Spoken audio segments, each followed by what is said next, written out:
PeggyLa, June 84, Mercy Hospital in Sioux City, Iowa. No, it was Marion at the time. Xena is 4 months. We own Hong Kong Supermarket, Asian grocery store here in Sioux City since 1988. So I pretty much grew up in the retail world. Summer of 19, when we had all the kids with us, we all took a road trip out to California, and then we drove up to Seattle, Portland, and stayed up there and rented a boathouse. Work is normal, inventory was normal. I can eat whatever I want. Get whatever I want to eat, pretty much whatever's in season. Yeah. And things were just easier to get at the time. Yeah. There's no shortage or anything. But then later on into the year, was it that year? Then there was a shortage. We even ran out of rice. I had to call all different suppliers, and they all demanded cash first before you can get your inventory. Yeah, bank transfers, whatever was that you could pay them. Wow. Normally it's like a 15 or 14 to 30 day pay, and now it was like, I want the money now if you want your inventory. First come, first serve. It was ridiculous. It was more like 20-30% up. Really? So increase. What would like? We carry 25 and 50 pound bags of rice, like jasmine rice, sticky rice, Japanese rice. So at that time, most of them were like $15 to $20 a bag for 25 pound. And then the 50 pound bag of rice were usually about $40 a bag for 50 pounds. Yeah. Now it's more like 50 pounds is $50, $55. The 25 pound bag of rice now is $32. So it's almost double. There's a few times where the whole row of rice was gone, depleted. If we get that one pallet in, it's gone within hours. So we had to limit our customers of usage to, or purchase to 1 per customer. But then you have a customer full of people, like 5 people, that's 5 bags. Yeah, like an aunts, all the aunts or uncles, and it's like, what do you say? I did say 1 per customer, but you can't. Oh, they were mad. Why are you guys limiting rice?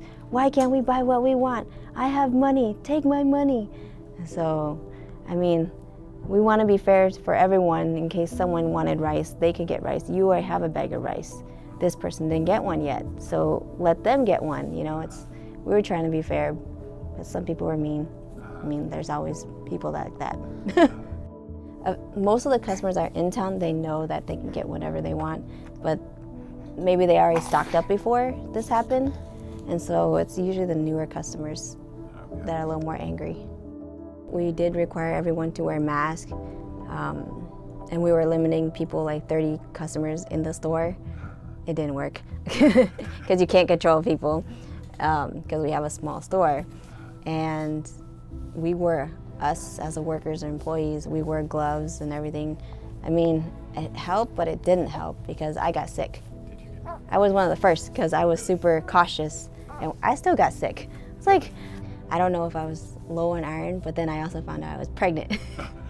So I'm not sure if that had a factor at that time. So I'm like, I am pregnant. Is this pregnancy syndromes or is it COVID syndromes? I couldn't taste anything, that was for sure, because I ate everything.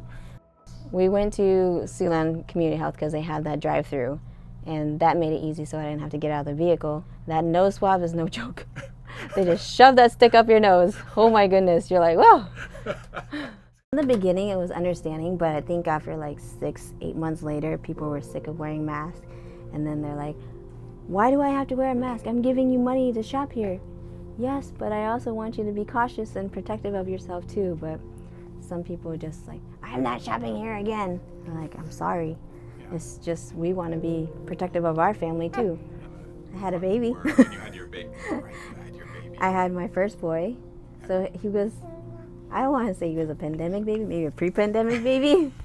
But the hospital was weird too because you could only have 1 person with you in the hospital. It was my first child and I didn't know what I was doing. Yes. And the care was okay, but it felt rushed. Like, here, let's just have the baby now. But with the second one, it was way easier. And the staff was much friendlier. Maybe everyone is all stressed and whatnot during that time. I mean, I guess I couldn't blame them, but still. Support for Facing a Changed World, an oral history of the COVID-19 pandemic, comes from the Margaret Ann Martin Everest Foundation, the Kind World Foundation, Humanities Iowa, the Friends of Siouxland Public Media, and listeners like you.